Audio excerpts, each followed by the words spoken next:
Breaking news, Ryan Wedding, the former Olympic snowboarder turned alleged drug kingpin, the man on the FBI's most wanted list, has reportedly been captured. Welcome to Sidebar, presented by Law&Crime. I'm Jesse Weber.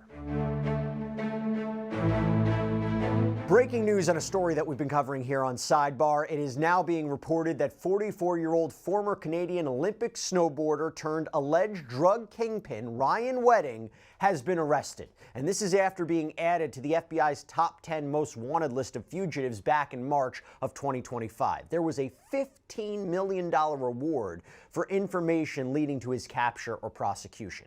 Now, he has been accused of running a vicious and violent and complex drug trafficking operation that reportedly resulted in the importation of 60 metric tons of cocaine into the United States a year. You know, according to the FBI, he, quote, routinely shipped hundreds of kilograms of cocaine from Colombia through Mexico and Southern California to Canada and other locations in the United States. Now, I should be clear about something. At the time of this recording, details are a bit scarce about the circumstances leading to his arrest, leading to his capture. But however, we know that he has already been facing charges. He was indicted on federal murder, witness tampering, intimidation, money laundering, drug trafficking charges. He is accused of orchestrating the shooting of a witness in a restaurant, namely that he placed a bounty on the witness's head, quote, in the erroneous belief that the victim's death would result in the dismissal of criminal charges against him and his international drug trafficking ring. The man, referred to by reported aliases as El Jefe, Giant, Public Enemy, James Conrad King, Jesse King, this guy was the subject of federal authorities' interest for a while. FBI Director Kash Patel previously said of Wedding, quote, "You do not get to be a drug kingpin and evade the law. Make no mistake about it, Ryan Wedding is a modern-day iteration of Pablo Escobar. He's a modern iteration of El Chapo Guzman. He will not evade justice." Attorney General Pam Bondi said, quote, "He controls one of the most prolific and violent drug trafficking organizations in this world. He is currently the largest distributor of cocaine in Canada." And it should also be noted that multiple people have also been indicted in connection with Wedding's alleged operation here. AG Bondi claiming that more than 35 people have been indicted, that weapons, over $3 million in cryptocurrency, over $13 million in assets have all been seized. And it was just last month when FBI officials confirmed that Mexican authorities seized $40 million in motorcycles believed to be owned by the former Olympian. And by the way, talking former Olympian, I mean, it's pretty remarkable. If all the allegations are true, this is a 180 for the man who competed in the 2002 Winter Olympics out in Utah. As Akil Davis, assistant director of the FBI's LA field office, previously said, Wedding went from shredding powder on the slopes at the Olympics to distributing powder cocaine on the streets of U.S. cities and in his native Canada. And we learned more details about Ryan Wedding's capture today in a press conference that was held by authorities. My name is Kash Patel. I'm the director of the FBI. Today we are here because of President Trump's incredible leadership and commitment to supporting law enforcement across the country and around the world. We are here today to announce another record historic achievement because of law enforcement partnerships across America and across the globe come together to fight crime in all corners of the earth. Today, we are announcing a capture of another FBI's most wanted top 10 fugitive, Ryan Wedding. That makes 6 top 10 FBI captures in 1 year alone. To put that in perspective, that's 2 more than the entirety of the prior administration.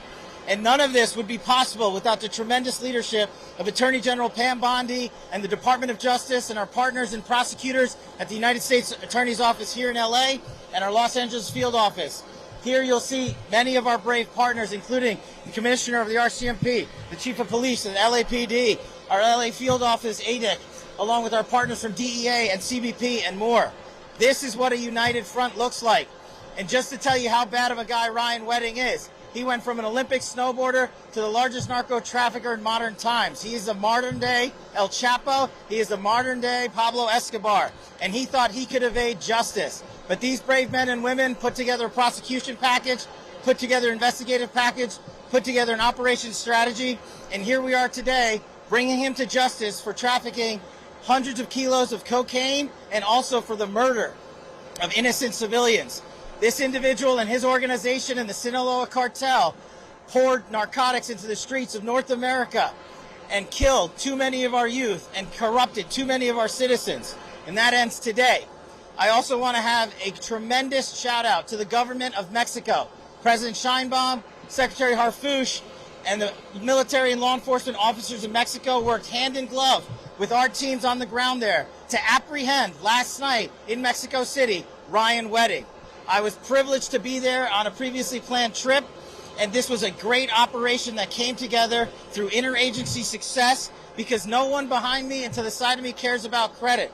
They care about putting away the bad guys and safeguarding our communities. That is the leadership that President Trump has brought to the presidency.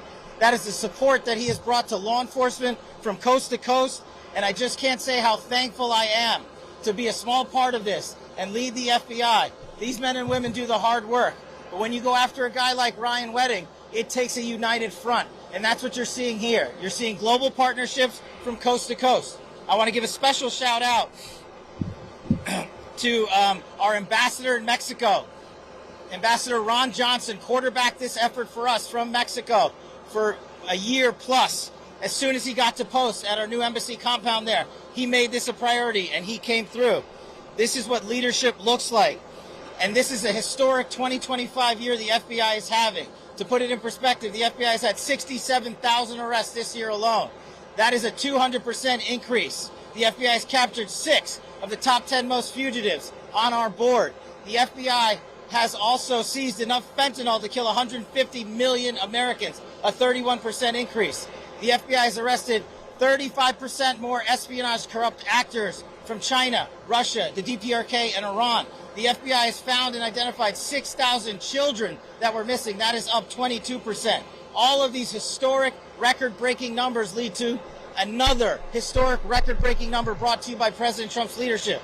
That is a 20% decline in the murder rate in the United States of America. That is an all-time record for the modern era. Our communities are safeguarded by these men and women. We are thankful to be partnered with the Department of Justice and the relentless efforts to safeguard our communities by Attorney General Pam Bondi and Deputy Attorney General Todd Blanche. But we're not done today. We're going to get back on the plane, and we've captured and apprehended another top 10 fugitive while we were in Mexico, and we're going to head east and hand him over to local law enforcement authorities. I also want to give a huge shout out to state and local law enforcement. This work is not possible at all without them on the front lines every single day. They're the greatest partners we could ever have, and thank God we have a president who backs the blue. And that is what results look like. Personally, for me at the FBI, I want to thank our hostage rescue team. I want to thank our special forces, our special flight operations unit. I want to thank our headquarters component, our LA field office. This was a enterprise-wide success. The moving pieces to pull this off and apprehend one of the world's most wanted criminals and bring him to justice in the United States of America can only be done when you have leadership from the top with President Trump, the Attorney General, and all these great leaders here. I'm going to turn it over to the Assistant Director in charge of the Los Angeles Field Office, Akil Davis, for some more comments on the case itself and the investigation. Thanks, Les.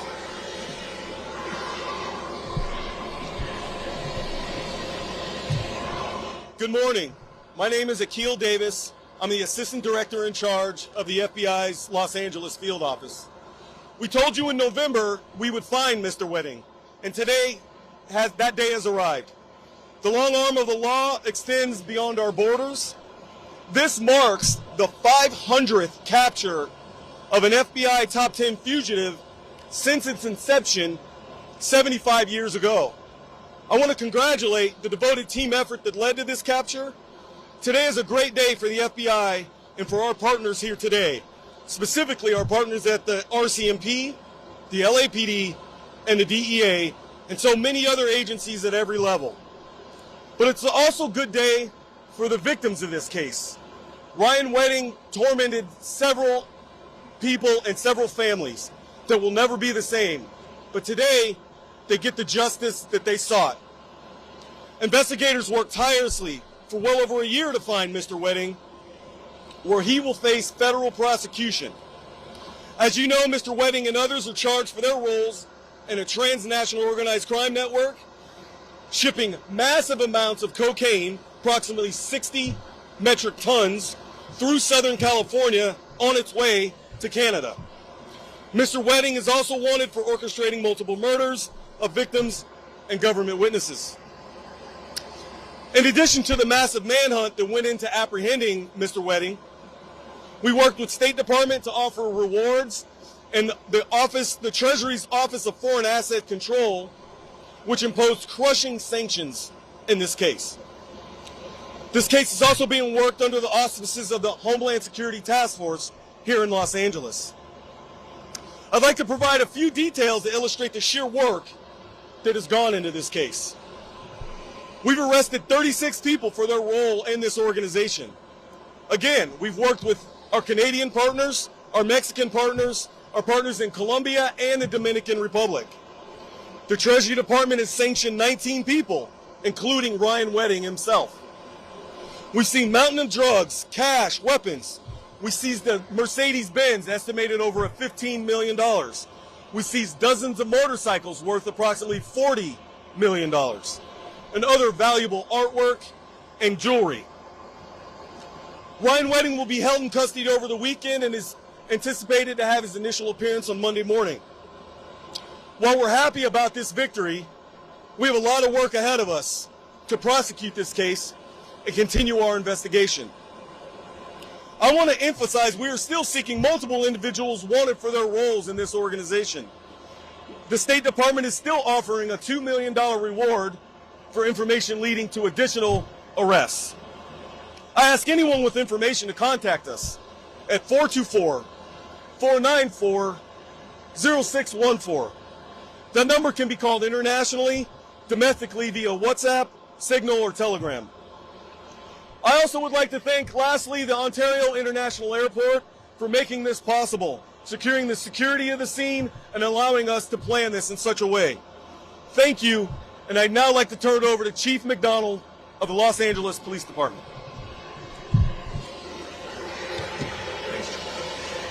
Thank you, Akil, and thank you all for being here today. The Los Angeles Police Department is proud to stand with our federal, international, and local partners as we announce the arrest of Ryan James Wedding. This has been a coordinated, intelligence-driven investigation into Wedding's global drug trafficking organization, which used Los Angeles as its primary point of distribution. Our collective efforts led to the seizure of more than 2,300 kilograms of cocaine, 44 kilograms of methamphetamine, 44 kilograms of fentanyl, 8 firearms, and over $55 million in illicit assets.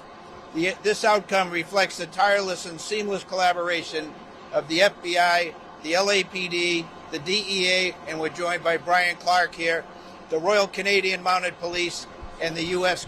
Customs and Border Protection. Together, we have disrupted a major narcotics pipeline impacting Los Angeles, the United States, and Canada. This is a significant blow to a criminal network that has endangered communities across borders. I want to personally thank the dedicated men and women from every agency represented here, from my own agency, the work of Gang and Narcotics Division particularly. Their relentless commitment over the past 2 years has made this operation possible. Because of their work, Los Angeles is safer, and those responsible are being held accountable. We appreciate our media partners for showing up today on such short notice. Thank you for that. It's now my pleasure to be able to introduce to you the Commissioner of the Royal Canadian Mounted Police, Mike Duhem. Thank you. Thanks, Mike. Good morning, everyone. I would like to start off by thanking Director Patel for inviting me here on this special occasion. It goes without saying that no single agency or nation can combat transnational organized crime alone. The arrest of Ryan Wedding is the result of strong, trusted partnership.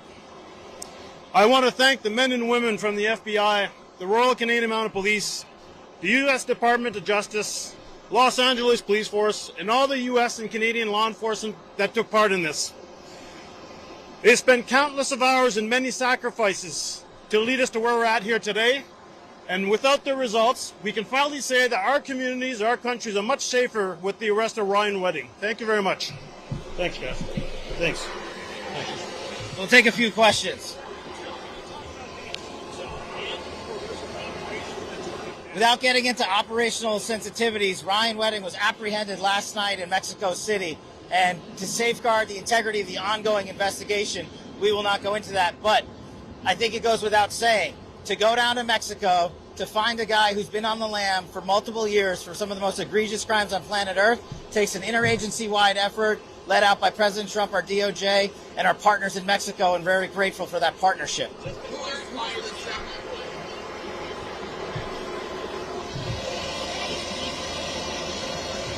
Did you hear her? Sorry, go ahead. Who was the second person? I understand there was a second person. Unrelated to Mr. Wedding's apprehension, an individual by the name of Mr. Castillo, another top 10 fugitive on the FBI's most wanted list, was apprehended also in Mexico last week. We are going to be transporting him east right after we depart here today. As the gentleman stated, Mr. Wedding is in custody already. He was transported off the plane. Sorry. The indictment stems from the Los Angeles U.S. Attorney's Office, so the investigators, the police, will handle that appropriately in that jurisdiction.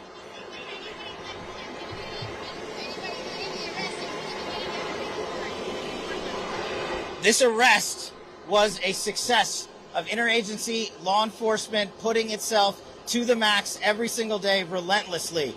We will not comment on anyone regarding the rewards. We'll take one more question. Sorry, I can't hear you. Well, we came to Ontario because the weather's pretty nice here, but we also have to maximize operational security. We make these decisions jointly with our partners who run these airports. We make these decisions jointly with the local police force and our interagency officers. There are trigger points and earmarks that we have to meet to safely transport an individual of the level and caliber of Ryan Wedding. And so that collective decision was made to ensure the security of both the transportation and the federal transfer of custody that the FBI executed, and also to ensure the safety of his confinement and ultimate prosecution. Thank you, everybody. Have a great day. Now, to give you a sense of who we're talking about, okay, how monumental this is, this was our prior coverage on Ryan Wedding. You may know his face from Olympic glory, but now, Ryan Wedding, he is the man that the FBI calls a modern-day Pablo Escobar. According to a superseding indictment that was unsealed in the Central District of California, the former Canadian snowboarder who once competed for his country is now accused of running a billion-dollar international drug empire. U.S. authorities claim that he is the largest distributor of cocaine in Canada, flooding the U.S. with enough narcotics each year to equal the weight of 40 cars. Now, this story, as laid out by the Department of Justice, it gets even more sinister. After being indicted, Wedding is now accused of orchestrating the murder of a federal witness who was set to testify against him. The FBI claims that this witness was gunned down in a restaurant in Colombia. The State Department has raised the reward for his capture to a staggering $15 million, calling him one of the world's most dangerous fugitives. So the question becomes, if these allegations are true, how did an Olympian become an alleged drug lord? What does his shocking indictment reveal about the brutal nature, the reach of this alleged criminal enterprise? So I want to connect the dots here, try to understand this, because it's shocking to say the least, how a promising athlete became one of the world's most wanted men. It all starts back in 2002 in Salt Lake City, okay? You have a young Canadian snowboarder named Ryan Wedding. He was just 20 years old, and he competed for his country in the parallel giant slalom. Now, he didn't medal, he finished 24th, but he was an Olympian. And after his athletic career ends, this is when things allegedly take a dark turn, because by 2008, court records show that he was arrested in California for trying to buy cocaine from a U.S. government agent in a sting operation. He's convicted in 2010, serves about 3 years in U.S. prison. And once he's released and back in Canada, authorities claim that the scale of his operations explode. According to reporting from CBC, in 2015, the RCMP, the Royal Canadian Mounted Police, charged him in Montreal as part of a massive cocaine trafficking ring. But this is the critical moment, okay? He apparently doesn't stick around to face the music. No, prosecutors believe that he flees to Mexico. And for the last decade, he has been on the run, according to them. He is accused of building his empire from afar. And I got to tell you, what an empire this reportedly became. From his base in Mexico, authorities allege that Wedding began overseeing a transnational machine with a second-in-command named Andrew Clark. He is accused of working directly with the Sinaloa cartel, one of the most powerful and violent criminal organizations in the world. The product was cocaine, sourced from labs in Colombia. The route was through Mexico, across the U.S. border, and into Southern California. Los Angeles and the surrounding counties, they became, allegedly, his logistics hub, where the drugs were stored before being shipped north by a Canada-based transportation network using long-haul semi-trucks. This is allegedly a real organization, a complex organization. And the numbers, I gotta say, are almost incomprehensible. Federal prosecutors claim that his organization was responsible for importing 60 metric tons of cocaine into the U.S. every single year. And to put that into perspective, that is roughly the weight of 40 standard cars. But according to authorities, moving that much product, it requires absolute control. And that is where the alleged violence comes in. The indictment lays out a pattern of brutal killings that were used to settle scores and enforce discipline. That's their narrative. That's what the prosecution is going to allege if this goes to trial. And in one instance, he is accused of ordering a hit on a Canadian trucking dispatcher that he believed stole a 300-kilogram shipment from him. The assassins allegedly broke into the wrong house in Ontario in November of 2023, killing 2 innocent people, seriously injuring a third, mistakenly believing they were this dispatcher's family. And the violence didn't stop there. He's also accused of ordering another murder in May of 2024 over a drug debt, plus an April 1st, 2024 murder in Ontario carried out by Clark and an associate named Malik Cunningham. This is another allegation. The case that put Wedding on the FBI's 10 most wanted list in March of 2025 was already massive. But what happened next is what elevated this from a drug case to something out of a thriller, okay? Because after his indictment was unsealed, a federal witness was set to testify against him. And in January of 2025, that witness was located at a restaurant in Medellin, Colombia. A gunman apparently walked in and shot him 5 times in the head. U.S. authorities say it was Ryan Wedding who ordered that hit, placing a $5 million bounty on the witness's head, with Chapman paying to have a photo of the man posted online on a website to help track him down. And this operation was sophisticated. They apparently used an $18,500 phone interception tool to track the witness and had a photographer document the corpse as proof. So that act led to this week's dramatic escalation. The reward for Wedding's capture was raised to $15 million. And in Operation Giant Slalom, 10 of his alleged associates were arrested in a coordinated international takedown, with 18 additional defendants being named. And it's a group that included a Canadian lawyer, a reggaeton musician, the operator of that very website that I mentioned before. Plus, you have some key alleged money launderers, like professional poker player Roland Sokolovsky, Bianca Castillo Madrid, and a new sprawling indictment was unsealed, charging Wedding directly with this witness's murder. Now, the financial scale is staggering because the indictment alleges that Wedding moved over $207 million through a Tether cryptocurrency wallet using a sophisticated laundering system to hide, again, what is assumed to be billions of dollars worth of profits. So now the manhunt is more intense than ever, and the former Olympian, known on the street as Giant and El Jefe, is believed to be hiding in Mexico, protected by the very cartel that he works with. That's the allegation. He is 6'3", giant indeed, and the FBI believes that his size and his notoriety make him hard to hide. But so far, this is a guy who's managed to evade capture for 10 years, proving just how powerful and elusive that, if these allegations are true, this alleged kingpin has become. So how does an operation of this scale and brutality actually work? What are the real legal challenges in bringing a fugitive of this magnitude to justice if these allegations are true? How do they handle a case like this? Are they going to catch Wedding? I mean, that's a big question. So to break all this down, I want to bring in criminal defense attorney and former felony prosecutor Eric Faddis. Eric, thank you so much for coming on. I just got to say, as I laid all this out, I'm still in shock of these allegations. I mean, I've heard of drug operations before. I've heard of cartels. I've never heard of a civilian, right? Somebody who was a former Olympian accused of doing something like this. I mean, you look at this alleged progression, this timeline. This is, I mean, just your reaction to something like this. Oh gosh, I mean, very unexpected. A lot of people, this is the last person they thought would be involved in such serious allegations. According to reports, Kash Patel, the director of FBI, is characterizing Ryan Wedding as a modern day Chapo Guzman, a modern day Pablo Escobar, and that's just such a far cry from how the public knew him as this former Olympian snowboarder. And you, my understanding is you have prosecuted high-level drug traffickers in the past. When you hear about the operation, there is an element of such complexity. There are these moving parts.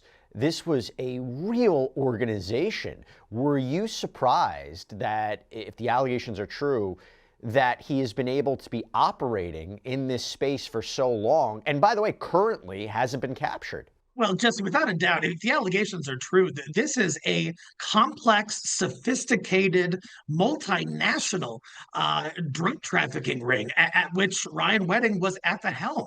And you're right, there are so many witnesses. You look at the indictment itself, there are so many individuals listed there.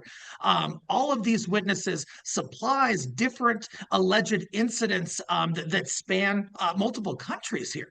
And so it's going to be a massive undertaking by the federal government to try to bring these folks to justice, assuming that these allegations are true. How do they prosecute a case like this when you're talking about multiple people indicted, all different parts of this alleged operation? This feels like, again, a massive undertaking. What is the goal of an indictment like this? How do prosecutors structure it? Are they going to be trying to work out deals to try to get Ryan Wedding to maybe get some information about his whereabouts? How does this work? Right, Jesse. So I'm sure during the investigative phase, there were things like wiretaps, there were things like confidential informants, and things of that sort. And then when it comes to the prosecution, it is so multi-layered. There are so many moving pieces. You have to not only apprehend these folks, and it's going to be difficult to find them. They're hiding. They're probably using aliases. They might be using false appearances even. But you have to get your ducks in a row. You have to line up your witnesses, get them under subpoena.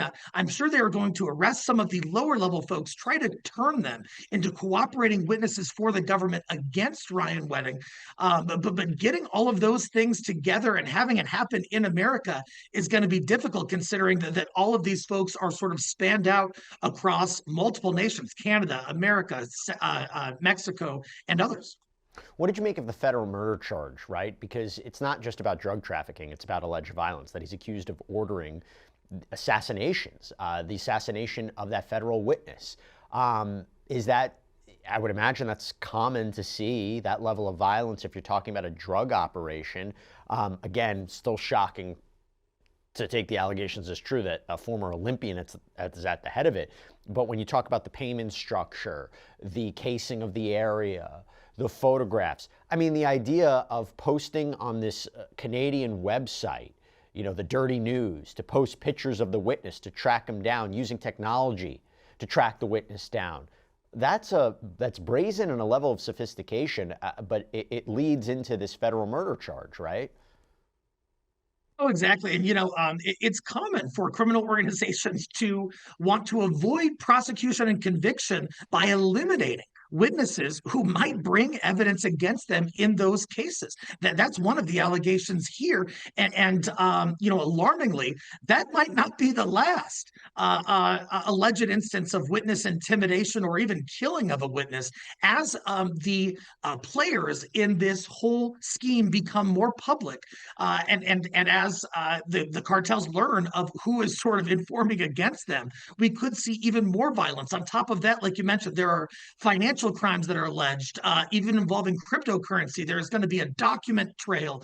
And so, so many different types of alleged crimes that go into this larger conspiracy case. He's been a fugitive since 2015, and for nearly a decade, he's evaded capture, reportedly protected by the Sinaloa cartel. What makes that difficult? How is that complicated to try to catch him, to try to, even if is it a failure of international cooperation? Is there protections? Are there there's specific things that they have to do?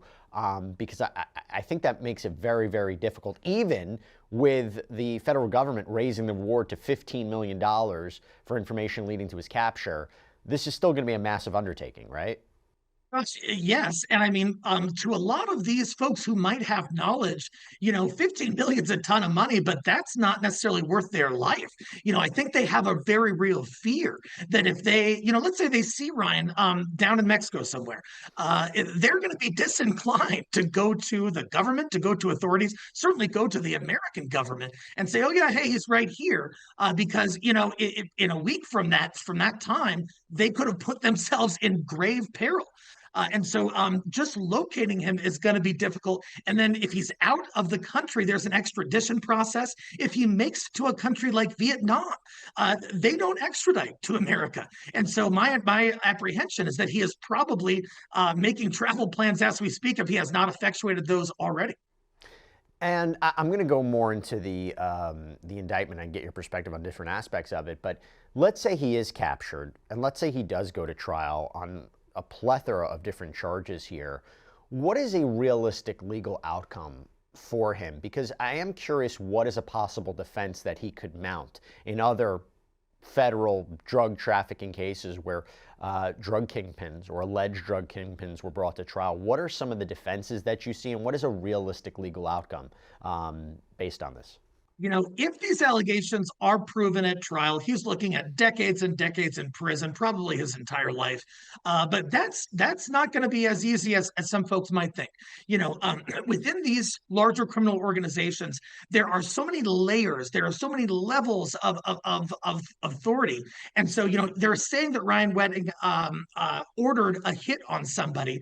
Well, how do you prove that? Do you have text messages? He probably didn't put it in an email. And so you've got to tie it to him, and that's going to be difficult when there are actual other people carrying out his alleged bidding. And so, he's going to try to remove himself from that organization and say, hey, look, this was all other folks doing this kind of stuff. I kind of got caught in the crosshairs. And on top of that, he even might try to strike a deal with the government. You never know.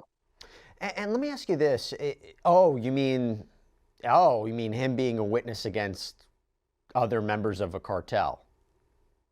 Sure. Yeah. I mean, you look at the Chapo Guzman case. My understanding is that there was a family member, might have been his son or something, who was cooperating at one point with the government. And so it wouldn't be unheard of, even for high level folks in such a sophisticated criminal organization, to explore that option. If these allegations are true, is one of the things that kept him, I don't know if it's under the radar or able to create an organization like this, again, if these allegations are true, because he's not somebody who was born, in a foreign country, that was, part of a family, part of a cartel from the beginning, that he was a civilian. Is that one of the things that maybe helped him, again, if these allegations are true, to be able to pull off something like this? Well, gosh, I mean, he's not the typical person that immediately comes to mind when you think of some allegedly murderous large drug cartel. He's a former Olympian, and so perhaps there was sort of less eyes on him as this alleged criminal enterprise grew and continued its conduct, and he was able to sort of fly under the radar and avoid detection. He's not. At least from the outset, wasn't associating with folks who are, career criminals and that kind of thing. It seems like there was some kind of turning point. And I think the public is really looking at how things evolved into the place that we're at presently.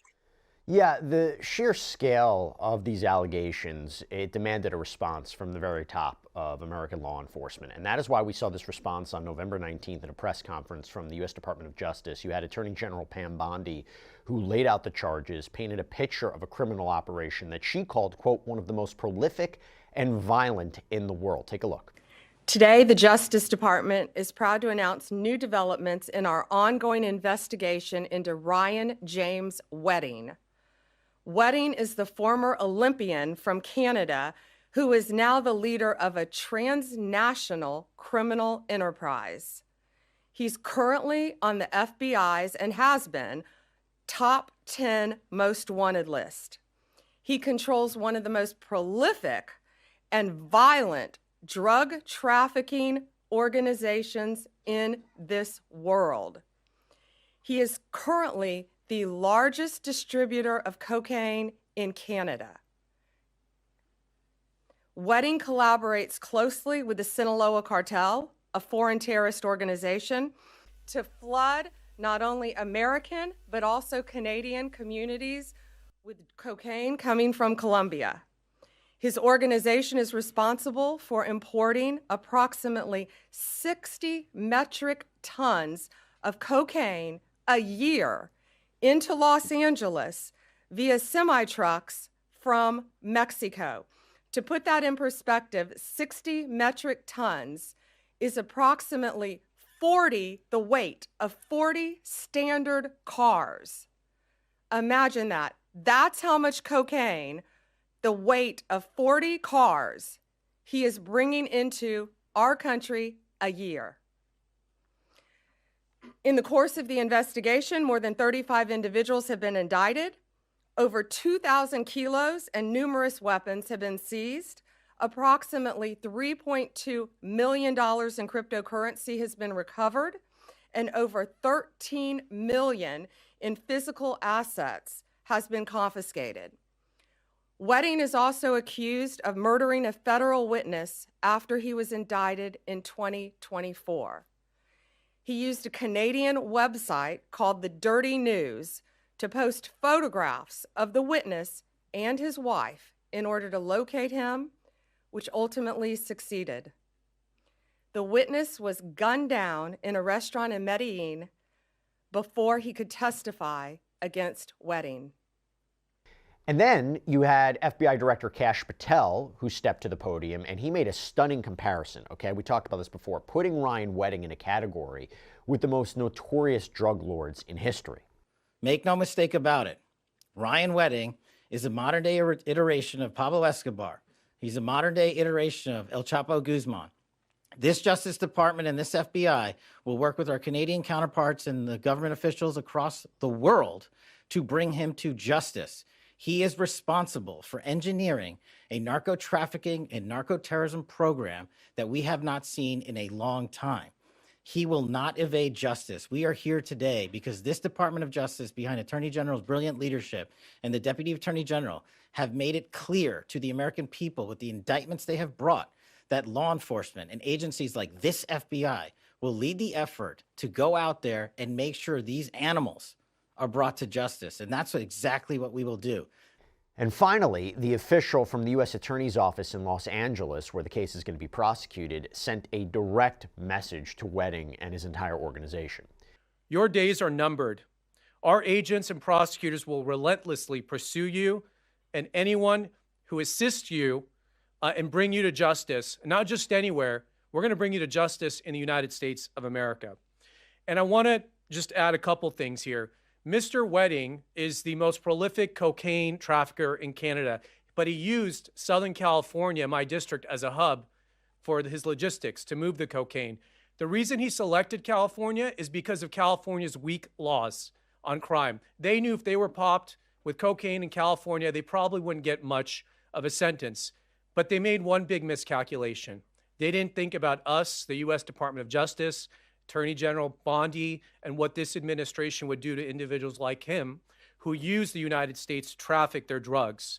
And he will be brought to justice. I'm confident of that. Eric, to hear these statements, what stands out to you? Clearly, it has been an objective of the Trump administration to go after drug trafficking, certainly to go after international drug trafficking when the source is outside of our country. You know, you heard from the federal prosecutor a comment about California's drug laws. So there are some political undertones here that I think are motivating this prosecution. But that being said, you know, they're allowed to go after drug traffickers. That's their job. And so it sounds like they are going to do so with zeal and fervor. And this is going to be something that continues to escalate within the legal system. And I'll be interested to see how it plays out. Yeah, and talk to me real quick, because before we get into the indictment, you had the U.S. attorney said that they're going to bring him to justice in the United States. But if he's being protected abroad, How does a capture like this work exactly? Is it a negotiated surrender? Is it a raid? Do the foreign authorities get involved? What exactly are we looking at here? I don't anticipate Ryan Wedding, waving the white flag and saying, "Hey, I'm over here, come get me."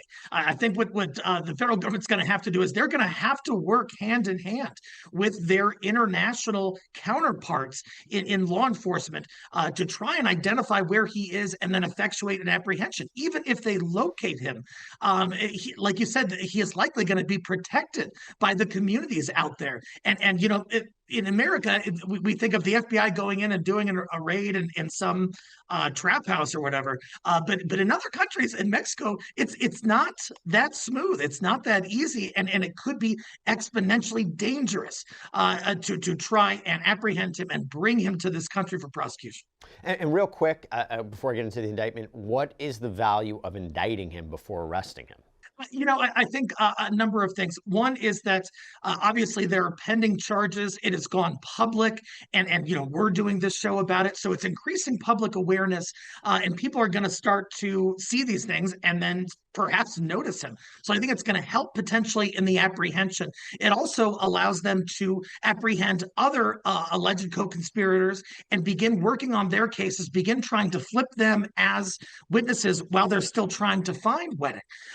So once they do get him, if they do, they're going to already be in a good position, well postured to move forward with the prosecution at that juncture.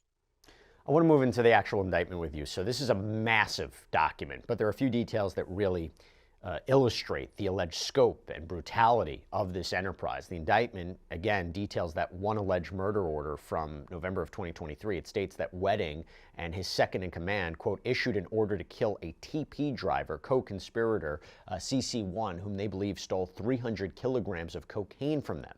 And the document then describes what was essentially the tragic result, because on November 20th, 2023, members of that conspiracy broke into a rental property and, quote, shot and killed victims B and C and shot and wounded victim D, mistakenly believing they were CC1's family members.